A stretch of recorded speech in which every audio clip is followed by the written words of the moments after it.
At Sunday dinner, in a house full of laughter that didn't feel real, my son squeezed my hand 3 times, the old signal we hadn't used since he was a little boy. It meant, "Dad, I'm in trouble."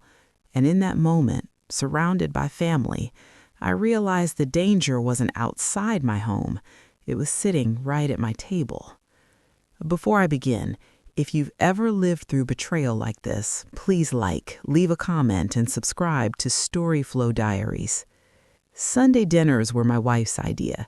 Even after the divorce, even after the silence that settled between us like dust on unused furniture, she insisted we keep them going.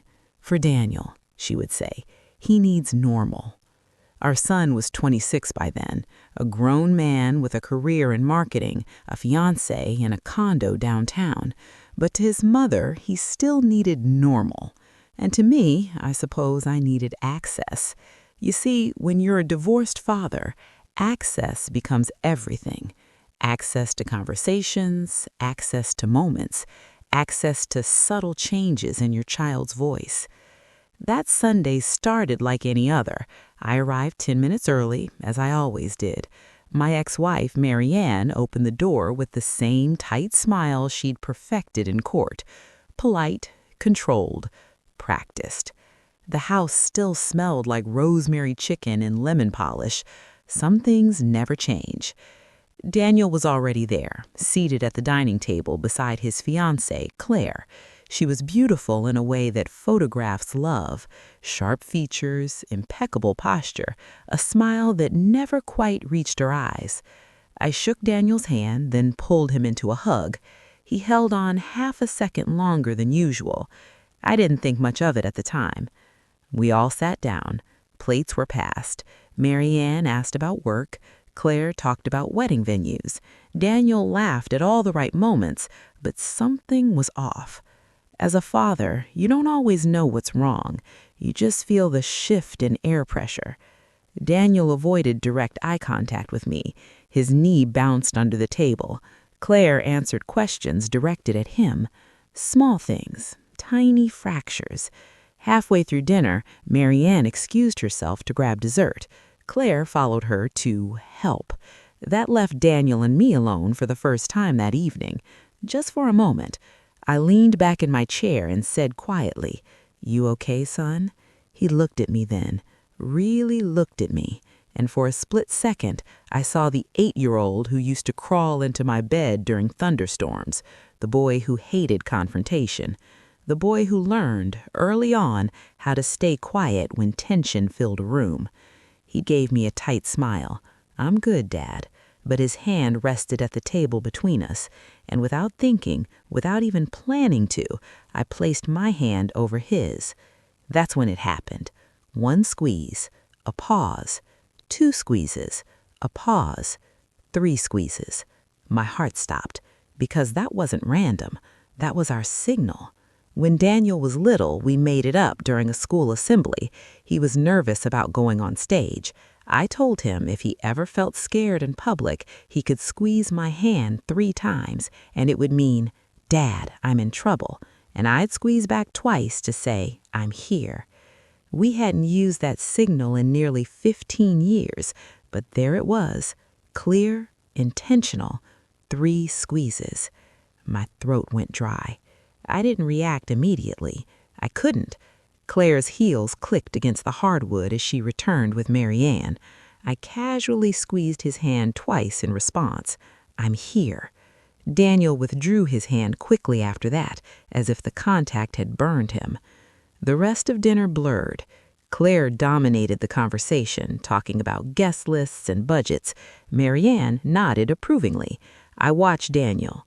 He barely spoke unless spoken to, and when he did, Claire's hand would settle on his thigh, firm, possessive. At one point, she corrected him about a detail regarding their honeymoon. "That's not what we decided, babe," she said lightly, but her jaw tightened. He apologized. For something trivial. That's when the pieces shifted in my mind. After dessert, Marianne suggested we all toast to the upcoming wedding. Glasses clinked. Claire leaned into Daniel, smiling for an invisible audience. I saw his fingers tremble as he lifted his drink. When dinner finally ended, I offered to help Daniel carry something to his car. Claire hesitated, then said, "Don't take too long. We have an early morning." Her tone was sweet, too sweet. Outside, the night air felt colder than it should. Daniel walked beside me silently. I waited until we were out of earshot. "What's going on?" I asked quietly. He stared at the driveway. "Nothing." "You squeezed my hand." He swallowed. "I know. You don't use that signal unless something's wrong." A long pause stretched between us, the kind that feels like a bridge deciding whether to collapse. Finally, he whispered, "Dad, I think I've made a mistake." My stomach tightened. "About the wedding?" He nodded almost imperceptibly. She's not who I thought she was." There it was, the crack in the glass. I kept my voice steady. "What's she doing?" He exhaled shakily. "She manages everything, my accounts, my schedule, my phone. She says it's because I'm bad with details, but I didn't realize how much I'd given up until I tried to push back." "Push back how?" "I told her I wanted to postpone the wedding, just to slow things down." He finally looked at me, and there was fear there. Not annoyance, not doubt. Fear. "She said if I embarrassed her like that, she'd make sure everyone knew things about me, things I told her in confidence." My jaw tightened. "Like what?" He shook his head. "Personal stuff, private mistakes from college. She recorded arguments, Dad. I didn't know she was recording." The air left my lungs slowly. "That's not love," I said. "That's leverage." He nodded, eyes glossy.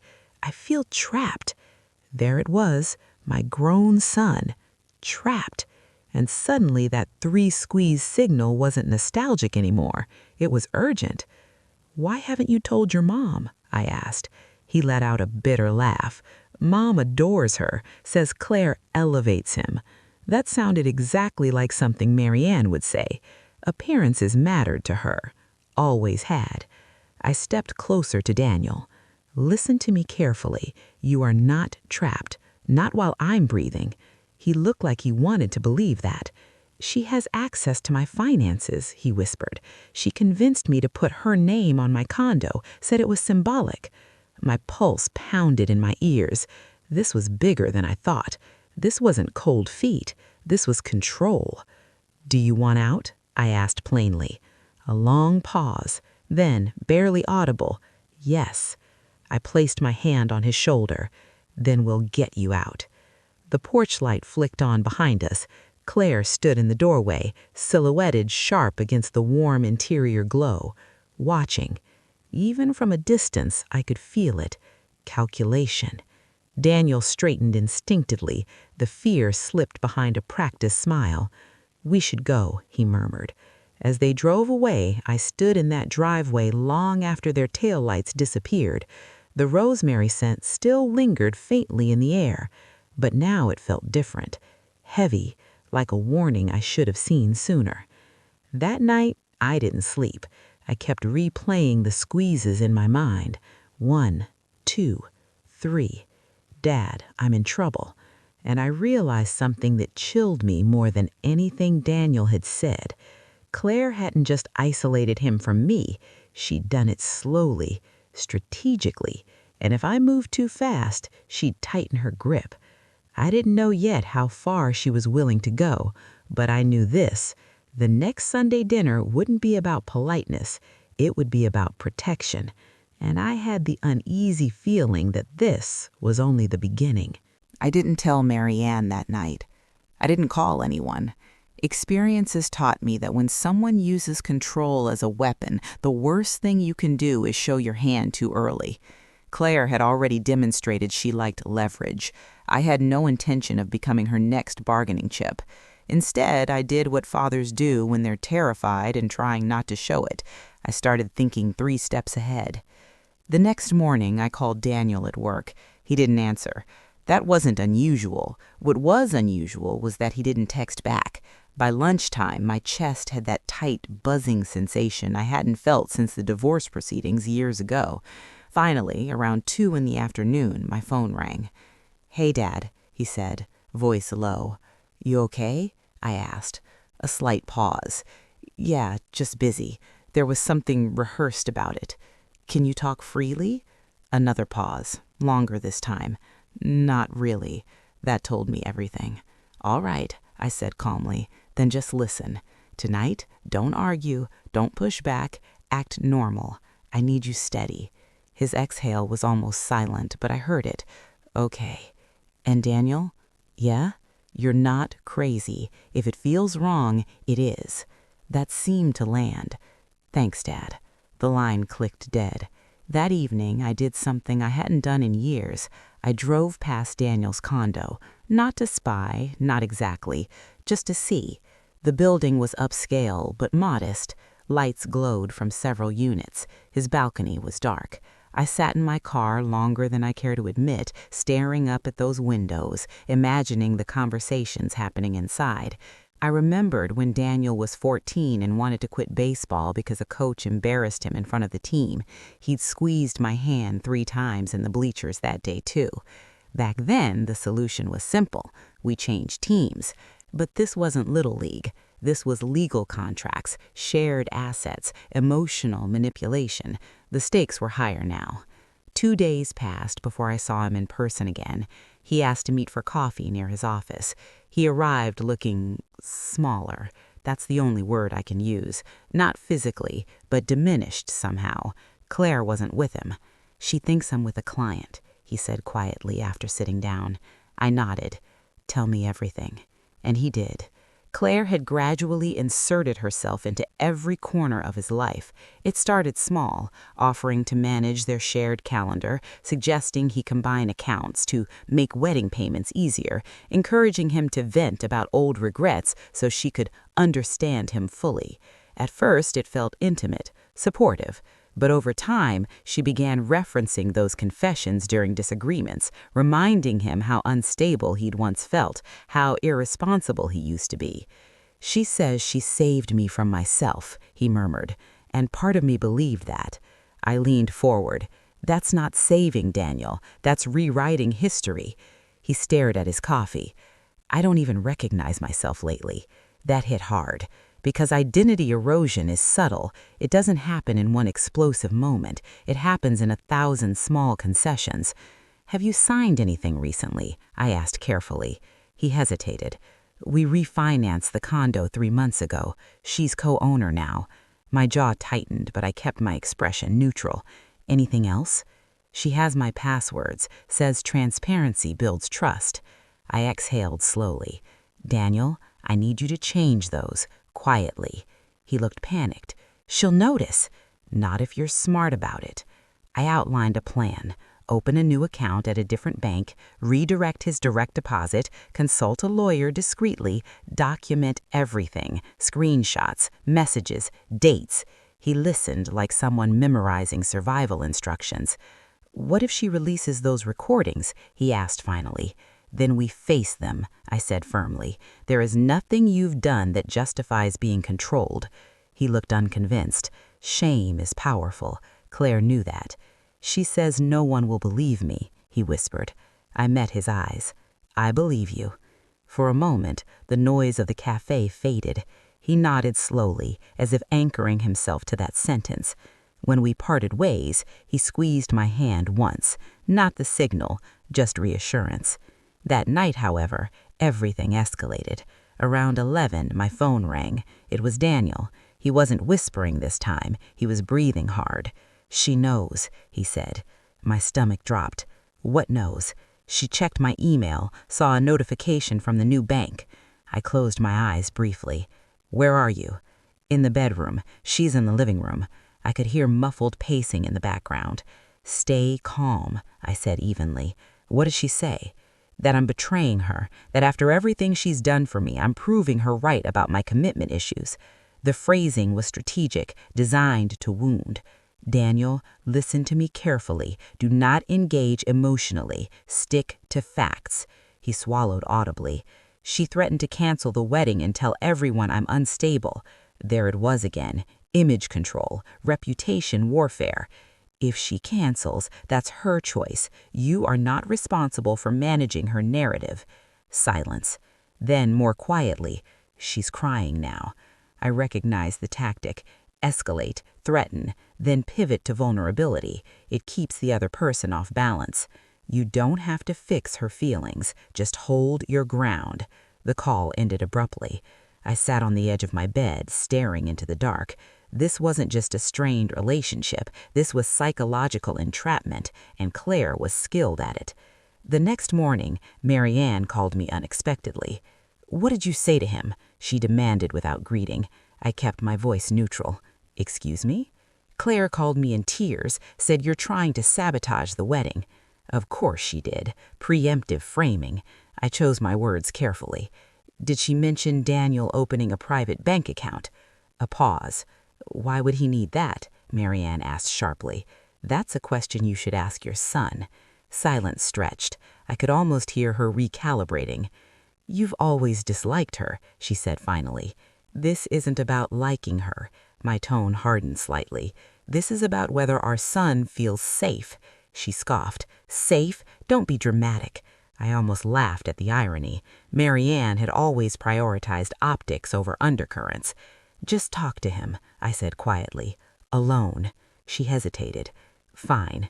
When I hung up, I felt the first flicker of something unexpected. Not fear, not anger, resolve. Claire had miscalculated one thing. She assumed Daniel was isolated, that his shame would silence him, that his parents would align. She was wrong at least about one of those variables, and as the week unfolded, I sensed the dynamic shifting, subtly, dangerously. Because when control begins slipping, those who rely on it don't retreat peacefully. They escalate, and deep down, I knew Claire wasn't finished tightening her grip. She was preparing her next move. The question was if we'd be ready when she made it. Marianne did speak to Daniel alone. Not immediately, of course. She waited 2 days, which told me she was measuring optics before emotion. But when she finally invited him to lunch without Claire, I knew something had shifted. Daniel called me afterward. His voice sounded steadier than it had in weeks, but there was a tremor underneath it. "Mom didn't know," he said quietly, "about the recordings, about the bank account access. She thought Claire was just organized." I let out a slow breath. "And now?" "Now she's not sure what to think." That was progress. Doubt is the first crack in blind admiration, but doubt alone wouldn't dismantle what Claire had built. "Did you tell her everything?" I asked. "Most of it," he hesitated. "I didn't tell her about the panic attacks." My chest tightened. "What panic attacks?" Silence lingered just long enough to make my pulse spike. "They started a few months ago," he admitted. "Usually after we argue. She says I overreact, that I'm too sensitive." I closed my eyes briefly. "Daniel, panic attacks don't happen because someone is sensitive. They happen because someone feels unsafe." He exhaled shakily. "I know." But he didn't fully believe it yet. That's the insidious part of emotional control. It makes you distrust your own nervous system. That Sunday dinner came around again, and the air felt different before I even stepped through Marianne's front door. Claire greeted me with the same polished smile, but her eyes were sharper now, steadying, calculating. Daniel stood slightly behind her, shoulders squared like a soldier bracing for inspection. Marianne hovered near the kitchen, quieter than usual. We sat down, plates were passed, the choreography of normalcy resumed, but beneath it, tension hummed like a live wire. Halfway through the meal, Claire set her fork down deliberately. "I think we should address the elephant in the room," she said lightly. There it was. She wanted control of the narrative. "Daniel's been distant lately, secretive." She tilted her head just slightly toward him. "It's concerning." I kept my face neutral. Marianne stiffened beside me. Daniel swallowed but didn't speak. Claire continued.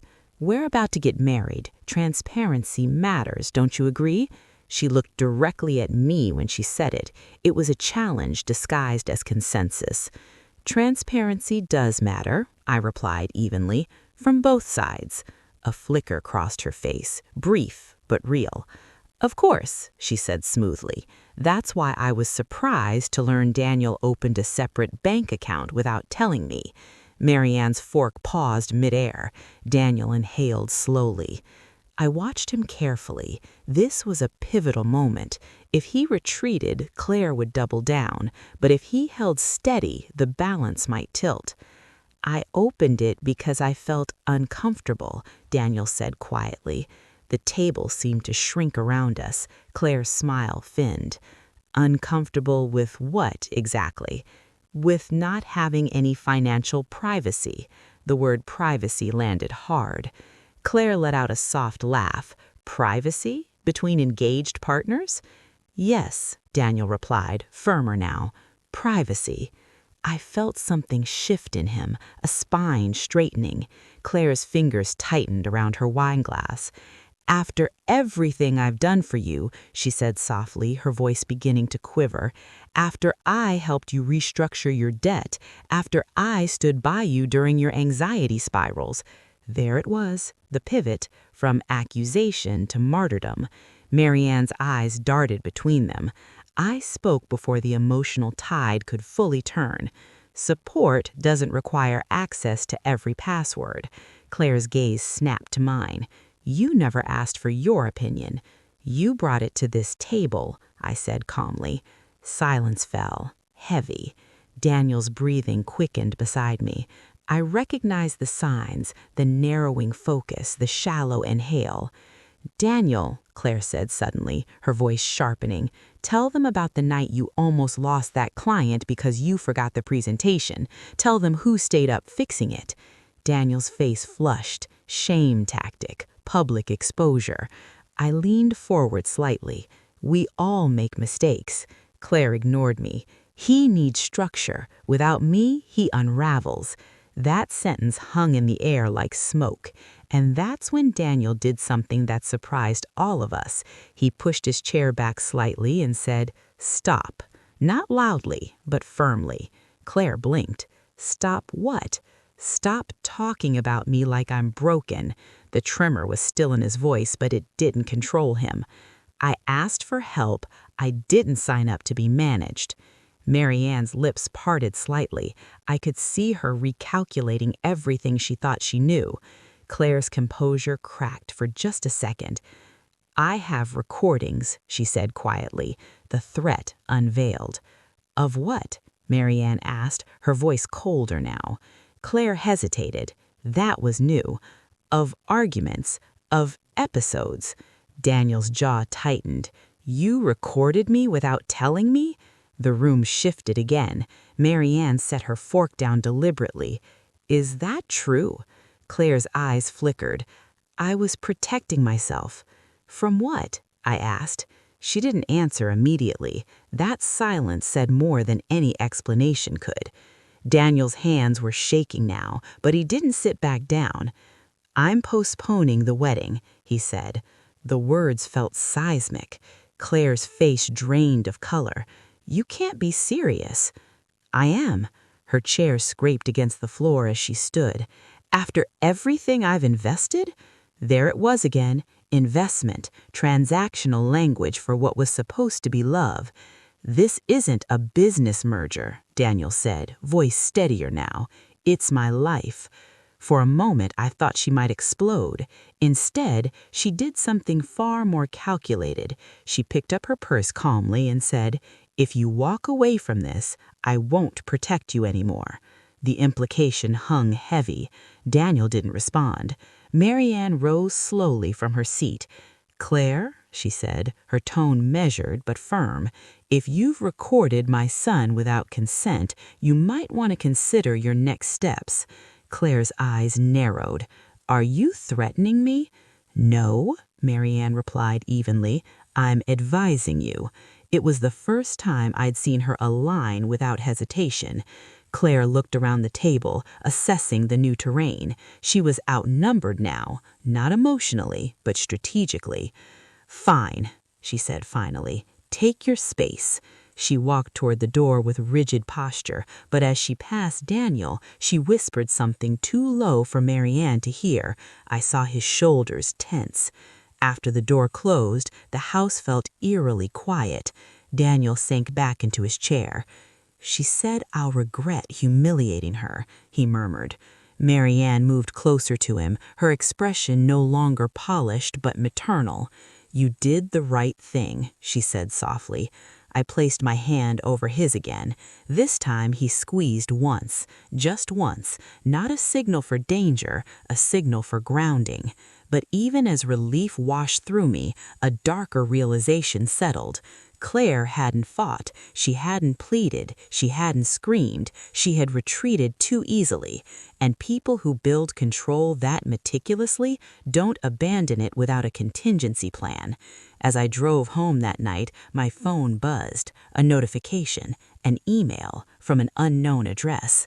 Subject line, "You should see this." My pulse quickened as I opened it. Inside was a short audio file, no message, just the attachment. And before I even pressed play, I knew Claire wasn't done. She was escalating. I didn't play the audio file right away. I sat in my car in the driveway, engine off, the glow from my dashboard illuminating the steering wheel while my phone rested in my palm like it weighed 100 pounds. There are moments in life when you know that pressing a single button will change the temperature of everything that follows. I stared at the screen for a long time before I finally tapped it. Daniel's voice filled the car. It was shaky, fractured. "I don't know what's wrong with me," he was saying. "I feel like I'm losing control sometimes." My chest tightened. I recognized the tone immediately. It was vulnerability, not instability. But stripped of context, it sounded fragile. Then Claire's voice entered, calm and measured. "You see, this is what I deal with. You spiral and then blame me." The clip ended there. Just that. 30 seconds, enough to imply, not enough to explain. I leaned back in my seat and exhaled slowly. It wasn't a smoking gun. It was a seed designed to be planted in doubt. My phone buzzed again, a text from Daniel. "Did you get something?" I replied immediately. "Yes. Did she send it to you too?" 3 dots appeared, disappeared, appeared again. "She said if I don't publicly apologize for embarrassing her, she'll send more." There it was, escalation. I stepped out of the car and walked inside my house, locking the door behind me like that would somehow contain what was unfolding. I called him. He answered on the first ring. "Where are you?" I asked. "At the condo. She left earlier, took a suitcase." That caught me off guard. "Left?" Said she needed space to decide how to proceed. His voice cracked slightly on the last word. "Daniel," I said carefully, "listen to me. This audio, it's manipulation. It's edited." "I know," he whispered, "but if people hear it, shame again." That was her strongest weapon. "People who love you will ask questions," I said firmly, "and we have the full context." Silence lingered. Then softer, "Do we?" That question hit harder than anything else, because emotional control works best when it isolates the victim from their own certainty. "We will," I corrected, "starting now." The next morning, I contacted an attorney I trusted from years ago. Not for a lawsuit, not yet, just for advice. He listened carefully as I explained the situation in broad strokes. "If she recorded him without consent," he said thoughtfully, "that could be illegal depending on the circumstances. But more importantly, if she distributes edited clips to damage his reputation, that crosses into defamation territory." "So what should we do?" I asked. "Document everything. Don't respond emotionally. And if she sends more, preserve the metadata." I scribbled notes like a student preparing for an exam I never wanted to take. When I hung up, I felt steadier, not because the threat was gone, but because we had a strategy. That afternoon, Daniel came over. He looked exhausted but clearer somehow, like someone who had stepped out of a fog and was now squinting in harsh daylight. He sat at my kitchen table, staring at his hands. "She texted again," he said quietly. "What did she say?" He slid his phone across the table. The message read, "I never wanted to do this, but you left me no choice." Attached was another audio clip. We played it together. This one was longer. It captured an argument, Daniel's voice raised in frustration, Claire crying softly in the background. "You twist everything," he shouted in the recording. Out of context, it sounded aggressive, but I could hear something else too. Fatigue, desperation. "She cut out the beginning," Daniel said immediately. "She'd been accusing me for an hour before that." I nodded. "Do you have the full conversation?" He hesitated. "No, I didn't even know she was recording." That realization seemed to land again, heavy and humiliating. "Okay," I said calmly, "then we stop playing defense." He looked up. "What does that mean?" "It means we get ahead of this." I explained the attorney's advice. Documentation, strategy, no emotional reactions. "If she releases anything," I continued, "we respond with facts, and if necessary, legal action." He swallowed. "I don't want this to become a war." "Neither do I said gently, "but she already made it one." That evening, Marianne came over. The three of us sat together in my living room for the first time since the divorce without tension hanging between us. It was strange how crisis rearranges priorities. Marianne listened to the audio clips, her expression hardening with each one. "This is calculated," she said finally. "She's constructing a narrative." I nodded. "Exactly." Daniel looked between us, almost disoriented.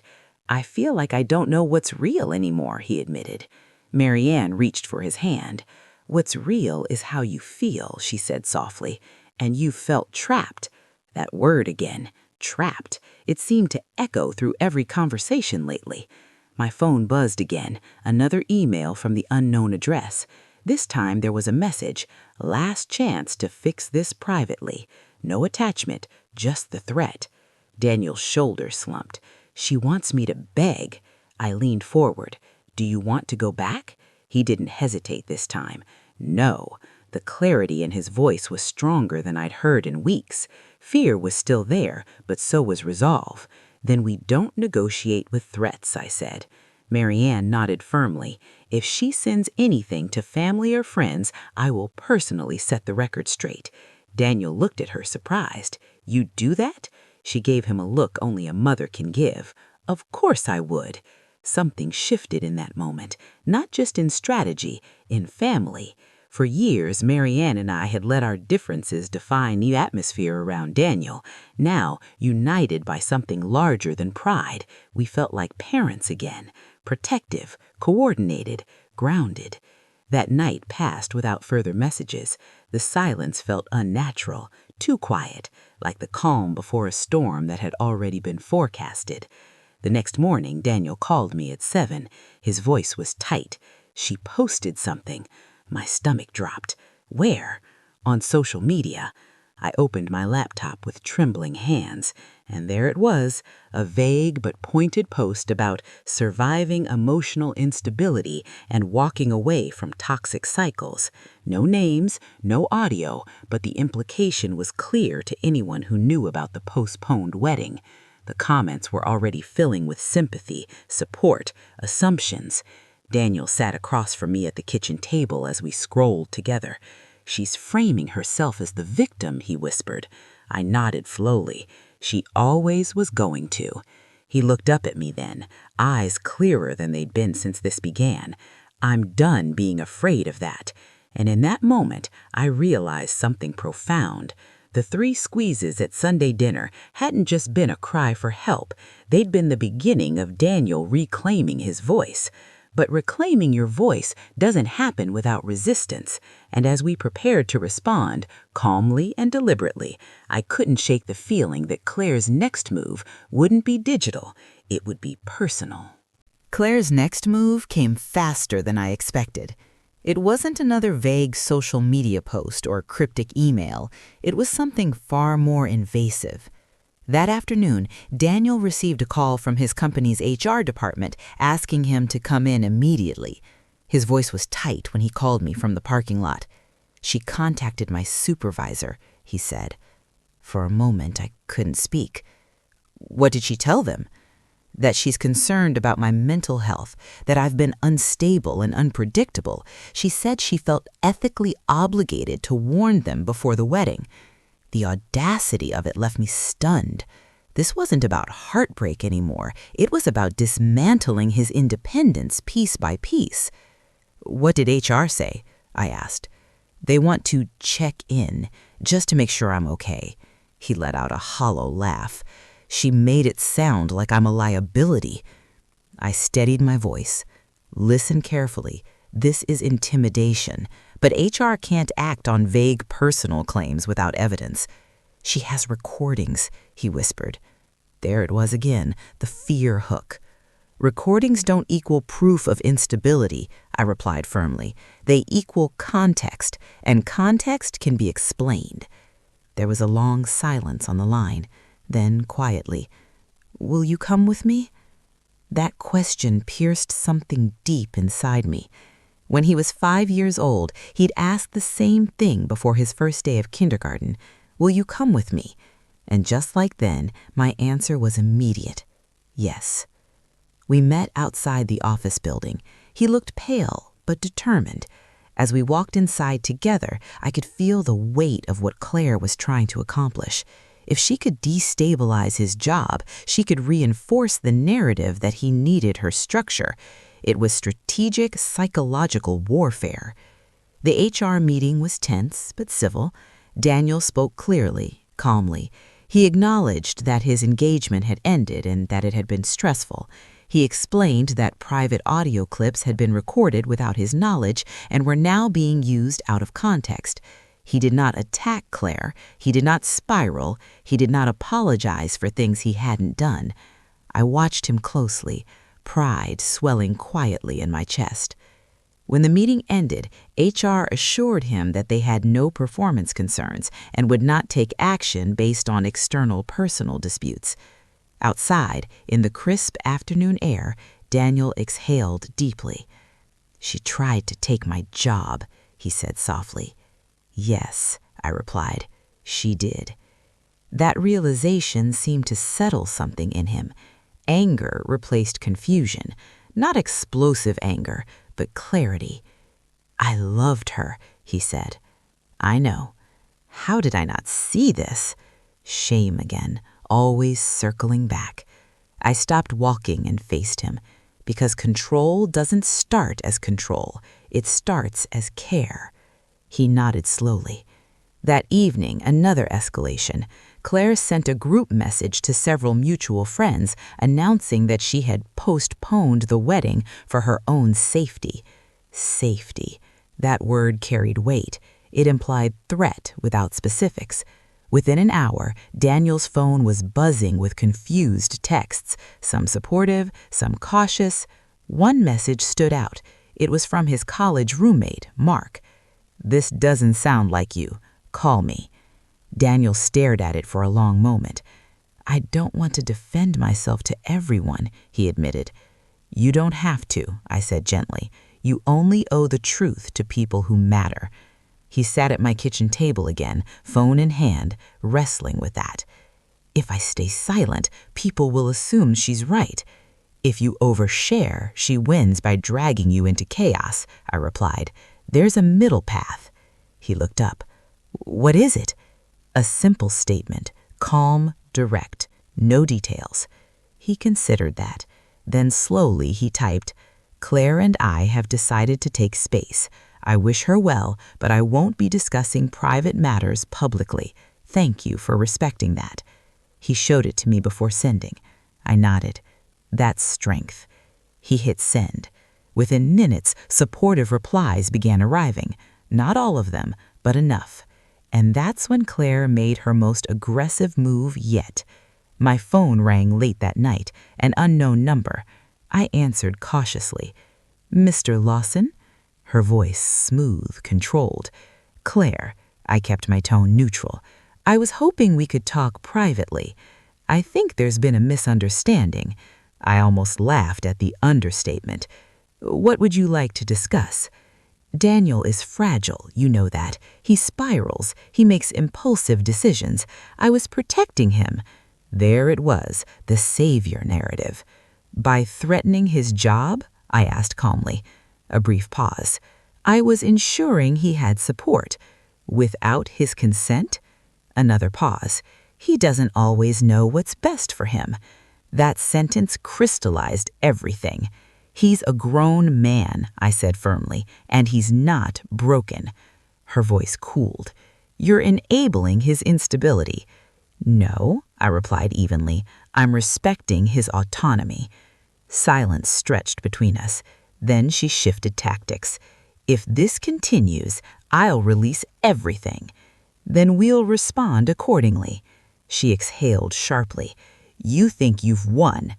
This isn't about winning, I replied. It's about freedom. She hung up without another word. I sat in the dark living room for a long time after that, the weight of the conversation settling in. Claire wasn't emotional, she wasn't heartbroken, she was strategic, and she was losing control. The next morning, Daniel arrived unexpectedly. He looked different, not lighter exactly, but grounded. She showed up at the condo. My pulse quickened. What happened? She wanted to talk, said she'd forgive me if I apologized publicly. I clenched my jaw. And? He told her no. He met my eyes steadily this time, only resolve. How did she react? She said I'll regret humiliating her. That phrase again, but it sounded smaller now, less powerful. Are you scared? I asked honestly. He considered it. A little. Then he added, but not the way I was before. And that's when I understood something I hadn't fully seen until now. Claire's power had never come from the recordings or the threats or the social media posts. It had come from Daniel's fear of being misunderstood. Now that he was willing to face that possibility, her leverage was shrinking. But people who lose leverage make reckless choices, and as much as I wanted to believe the worst was behind us, I couldn't shake the feeling that Claire had one more card to play. The card Claire played wasn't loud at first. It didn't arrive with a threat or a dramatic post. It came quietly, wrapped in legal language. Daniel received the envelope on a Thursday afternoon. Certified mail, signature required. He called me before opening it. It's from her attorney, he said, his voice steady but tight around the edges. I closed my eyes for a brief second. Of course it was. When emotional pressure stops working, some people shift to paperwork. Open it, I said calmly. I could hear the tear of paper through the phone. Silence followed as he read. She's claiming emotional distress, he said slowly, saying I created a hostile living environment. She wants reimbursement for financial contributions to the condo and damages for reputational harm. I let out a slow breath. Does she specify amounts? Yes, he paused. It's high. I almost smiled despite myself. When manipulation turns to numbers, it often exposes its own desperation. Daniel, I said evenly, this isn't about justice. It's about intimidation. What do we do? He asked. Not panicked, just focused. That difference mattered. We forward it to our attorney, I replied, and we respond formally. Nothing emotional, nothing reactive. He was quiet for a moment. Then he said something that caught me off guard. I don't feel trapped anymore. I sat with that. Just a few weeks ago, he could barely say the word no without trembling. Now he was staring down legal threats and breathing steadily. Good, I said softly. Hold on to that. We met with the attorney the next morning. He reviewed the letter carefully, his expression neutral but unimpressed. This reads like a pressure tactic, he said finally. Her claims are broad and difficult to substantiate, especially if the condo refinancing documents were mutual and voluntary. Daniel nodded. They were. As for emotional distress, the attorney continued, it's not illegal to end an engagement. A faint hint of dry humor flickered across his face, despite what some might believe. I watched Daniel absorb that. Each calm, factual statement seemed to chip away at the narrative Claire had tried to build around him. "We'll respond," the attorney said, firmly, "and we'll request that all further communication go through legal channels." As we left the office, Daniel exhaled deeply. "She really thought I'd just pay her to make this go away." "She thought you'd choose silence over conflict," I corrected gently. "You used to." He nodded. "Yeah." There was no shame in his voice now, just acknowledgement. But Claire wasn't finished. 2 days later, Marianne called me early in the morning. Her voice was tight. "She showed up here." My pulse quickened. "At your house?" "Yes." She wanted to clear the air. I rubbed my temple. "What happened?" "I told her to leave," Marianne said firmly. She implied Daniel was mentally unstable and that I was irresponsible for supporting him. I felt a surge of anger, but I kept my voice measured. "And you?" "I told her if she contacted us again outside of legal channels, we would consider it harassment." I paused. "You said that?" There was a small edge of pride in her reply. "Yes." Crisis had reshaped us all. Daniel came over that evening and Marianne joined us. The three of us sat at my dining table, not for Sunday dinner this time, but for something far more honest. "She's escalating because she's losing control," Daniel said quietly. It struck me how clearly he could see it now. "Yes," I agreed. "Control thrives in silence. It weakens in exposure." He leaned back in his chair. "I keep replaying everything, the little comments, the subtle corrections, the way she'd rewrite conversations." Marianne reached for his hand. "That's what manipulation does," she said gently. "It makes you question your memory." Daniel nodded slowly. "I thought I was the problem." I looked at him carefully. "Why?" He hesitated. "Because she always had a reason, a justification. If I was upset, it was because I was sensitive. If I disagreed, it was because I was impulsive. If I pulled away, it was because I feared intimacy." He swallowed. "It's hard not to internalize that." I leaned forward slightly. "Daniel, accountability feels different than control. Accountability invites growth. Control demands submission." He sat with that for a long moment. "I see that now." There was quiet in the room, not heavy, just reflective. Then he did something unexpected. He reached across the table and squeezed my hand 3 times. 1, 2, 3. I looked at him surprised. He gave a faint, almost amused smile. "Not because I'm in trouble," he said softly, "because I needed to remember I'm not alone." I squeezed back twice. "I'm here." Marianne watched the exchange, eyes glossy. "You two and your signals," she murmured, but there was warmth in her voice. For the first time since this began, the signal didn't feel like a warning. It felt like a bridge.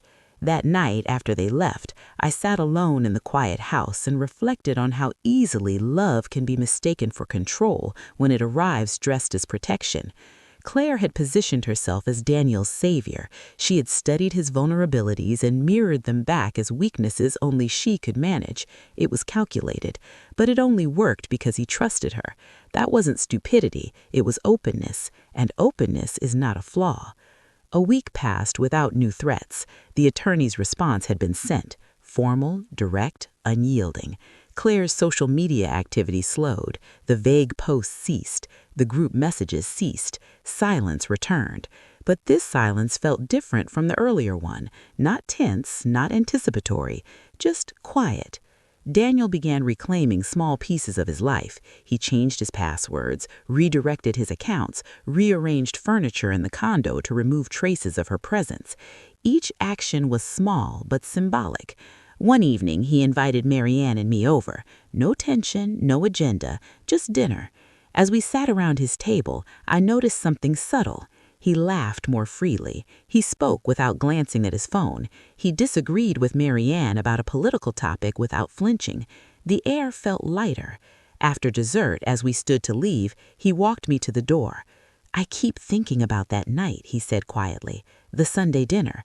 I nodded. "When you squeezed my hand." He smiled faintly. "I almost didn't." That sent a chill through me. "Why?" "Because I thought maybe I was overreacting." He looked down briefly. "I'm glad I didn't ignore that feeling." I placed a hand on his shoulder. "So am I."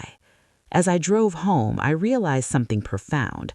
The 3 squeezes hadn't just saved him from a bad marriage, they had interrupted a pattern of self-doubt, of shrinking to keep peace, of mistaking control for care. And while Claire's legal threats might still linger in paperwork, her psychological grip was gone. Still, I couldn't help but wonder if there would be one final attempt, one last push to reclaim the narrative, because people who build identity around control rarely let go quietly. The final attempt came on another Sunday, not at Marianne's house this time, at Daniel's. He had insisted on hosting, said he wanted to reclaim the day instead of avoiding it. Marianne brought a salad. I brought a bottle of wine. Daniel cooked. It wasn't elaborate, but it was his. Garlic chicken, roasted potatoes, green beans. The condo no longer felt like a shared space. The photos of him and Claire were gone. The throw pillows she'd chosen were replaced. Even the scent was different, cleaner, lighter. We sat at his dining table, the 3 of us, and for the first time in months, the conversation wasn't about strategy or threats. It was about work, about Marianne's garden, about a vacation Daniel was considering taking alone. There was something sacred about that normalcy, something earned. Halfway through dinner, the buzzer rang. Daniel froze. Marianne and I exchanged a glance. "Are you expecting someone?" I asked calmly. He shook his head. The buzzer rang again, longer this time, persistent. Daniel stood slowly and walked to the intercom. "Hello?" he said, voice steady. A pause, then Claire's voice filtered faintly through the speaker. Even distorted electronically, it was unmistakable. "We need to talk." Daniel closed his eyes briefly. Marianne's jaw tightened. I rose from my chair but stayed back, letting him lead. "You need to leave," Daniel said into the intercom. "I just want 5 minutes," Claire replied. Her tone wasn't angry, it wasn't tearful. It was composed, almost rehearsed. "This isn't appropriate," Daniel said into the intercom. "We've communicated through attorneys." A pause, then softer, almost vulnerable. "Please." That word used to move him.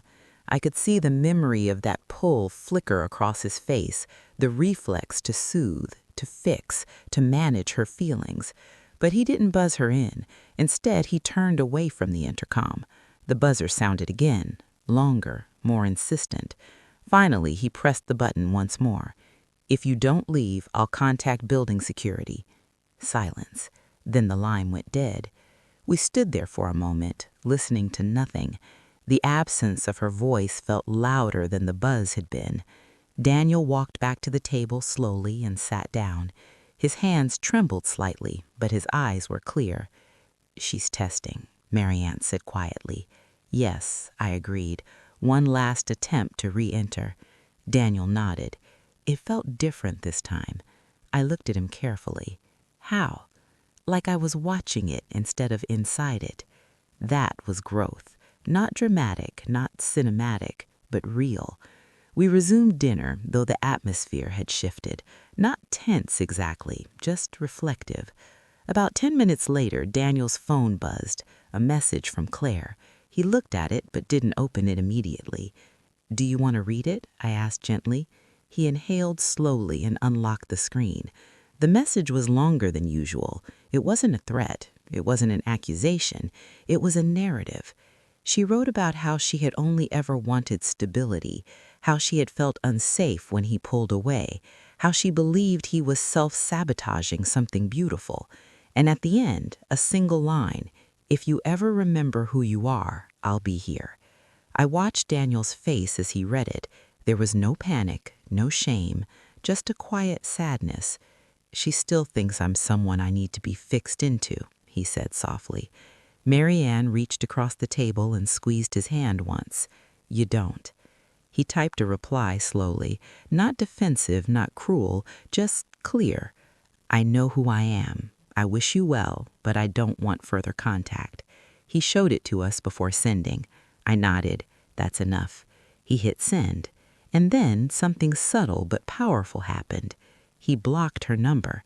No announcement, no dramatic flourish, just a boundary, the kind that doesn't scream, it stands. We finished dinner quietly after that. When Marianne and I stood to leave, Daniel walked us to the door.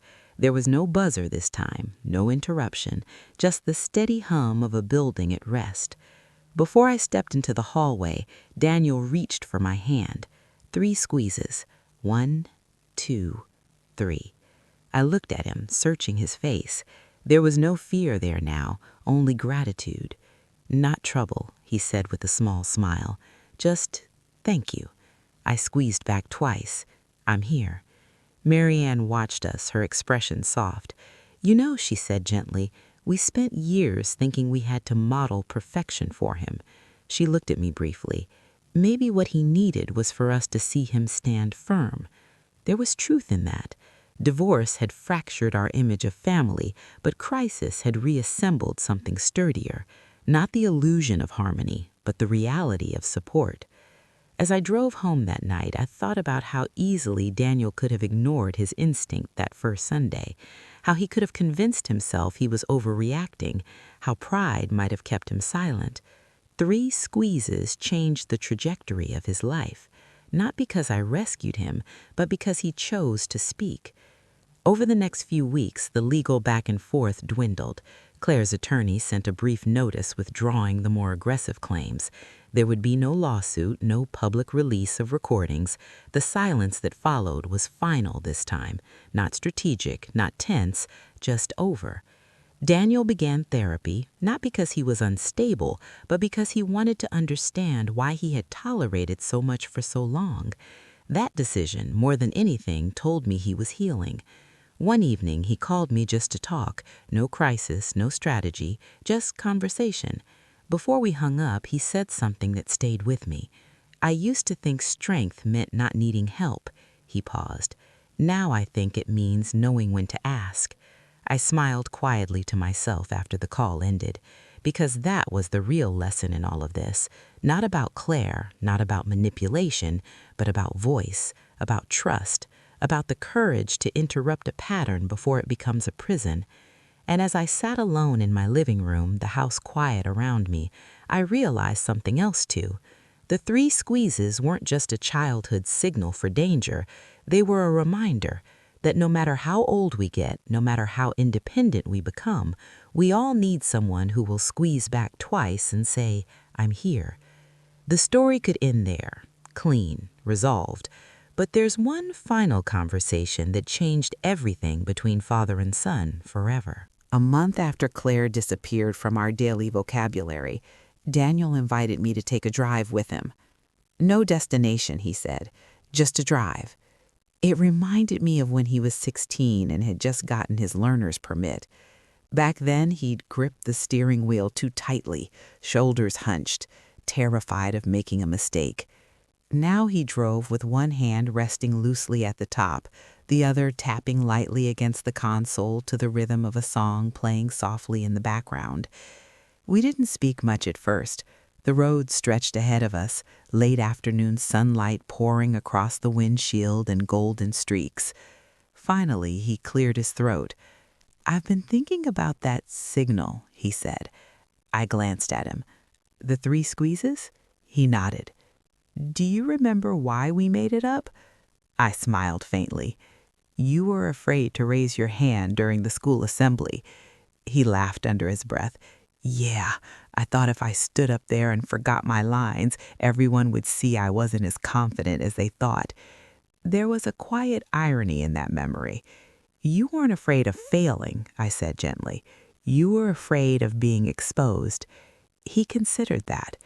"That sounds familiar." We both knew he wasn't talking about 3rd grade anymore. The car slowed as he pulled into a scenic overlook just outside the city. It was a place we used to come when he was a kid, especially after hard weeks. We'd sit on the hood and watch the skyline glow as dusk settled in. Daniel turned off the engine. The quiet wrapped around us. "I need to tell you something," he said. His tone was steady, but there was depth in it. I waited. "The night I squeezed your hand at dinner, I almost didn't." I felt that same chill I'd felt weeks ago when he first admitted it. Why? He stared out at the horizon. Because part of me thought maybe Claire was right. Maybe I was overreacting. Maybe I was too sensitive. He swallowed. I didn't want to look weak. There it was again, that word men are trained to fear. Weak. Asking for help isn't weakness, I said quietly. He nodded. I know that now, but then I thought if I admitted I was in trouble, it meant I'd failed. I leaned back in my seat, remembering my own younger years, the silent battles, the pride that kept me from reaching out when my marriage was crumbling. Daniel, I said carefully, strength isn't about enduring something quietly. It's about recognizing when something is wrong and refusing to shrink to keep it comfortable. He let that sit for a moment. Then he looked at me directly. Did you ever feel trapped? The question surprised me, but it shouldn't have. Healing has a way of widening perspective. Yes, I admitted, in my marriage, in my pride, in the idea that I had to hold everything together by myself. He studied my face. Why didn't you ask for help? I exhaled slowly. Because I thought being a good husband and father meant absorbing the tension, not naming it. The wind moved gently outside, rustling the trees below the overlook. And did that work? He asked softly. I shook my head. No, it just delayed the truth. He was quiet after that, reflective. I think I stayed with Claire longer than I should have because I didn't want another failure attached to my name, he said. Divorce already felt like one statistic. I didn't want a broken engagement to be another. That confession held so much more than he realized. Your life isn't a resume, I said gently. It's a journey, and sometimes walking away is the bravest line you'll ever write. He gave a faint smile at that. Therapy's been helping, he added. I'm starting to see how easily I confuse intensity with intimacy. That insight alone told me how far he'd come. What do you mean? Claire was intense. Everything felt urgent, important, high stakes. I thought that meant it was deep. He shook his head slowly. But real intimacy feels steady, not like you're constantly being evaluated. I felt pride rise in my chest, not the loud kind, but the quiet, grounding kind. You learned that yourself, I said. No one could have forced it. He reached over then and placed his hand on mine. 3 squeezes. This time it wasn't about danger. It wasn't about gratitude alone either. It felt like acknowledgement of growth, of connection, of continuity. I squeezed back twice. I'm here. We sat in silence as the sky shifted from gold to violet. After a while, he spoke again. I used to think you were just being protective because you didn't like her. I chuckled softly. I didn't like her. He laughed. I know, but I see now it wasn't about preference. You noticed things I didn't. I nodded slowly. Distance helps. When you're inside something, it's harder to see the pattern. He leaned back in his seat. Do you think she ever loved me? The question was quiet, vulnerable. I considered it carefully. I think she loved the version of you she could control, I said honestly. But love that requires control isn't love. It's fear wearing affection as a disguise. He absorbed that without flinching. I don't hate her, he said after a moment. That surprised me. Why? Because I thought anger would be the only way to feel strong. He shook his head. But I just feel finished. Finished, not furious, not wounded, just done. That was healing. As darkness settled fully around us, Daniel started the car again. We drove back toward the city lights in comfortable silence. When he dropped me off at my house, he lingered for a moment before I stepped out. Dad? Yeah? Thank you for not overreacting that night. If you'd exploded at dinner, I think I would have shut down. I thought about that carefully. He was right. Had I confronted Claire aggressively in that moment, she would have framed it as proof of instability. Sometimes protection is quiet. It waits for the right moment. He nodded. You always squeezed back twice. I smiled softly. That was the deal. He drove away, tail lights fading down the street, but this time there was no anxiety watching them disappear, just peace. In the weeks that followed, Sunday dinners became something new, not a performance of normalcy, not a battlefield of subtext, just family, imperfect, honest, present. And every once in a while, usually when conversation dipped into something vulnerable, Daniel would reach under the table and squeeze my hand 3 times, not because he was in trouble, but because we both understood what it meant now. It meant, I trust you. It meant, I'm choosing honesty. It meant, I'm not afraid to speak. And every time I squeezed back twice, I'm here. The lesson wasn't about spotting manipulation, though that mattered. It wasn't about winning a legal standoff, though that helped. It was about something simpler and far more powerful. Never ignoring the quiet signal inside you that says something isn't right, and never being too proud to let someone squeeze back and remind you that you don't have to navigate it alone.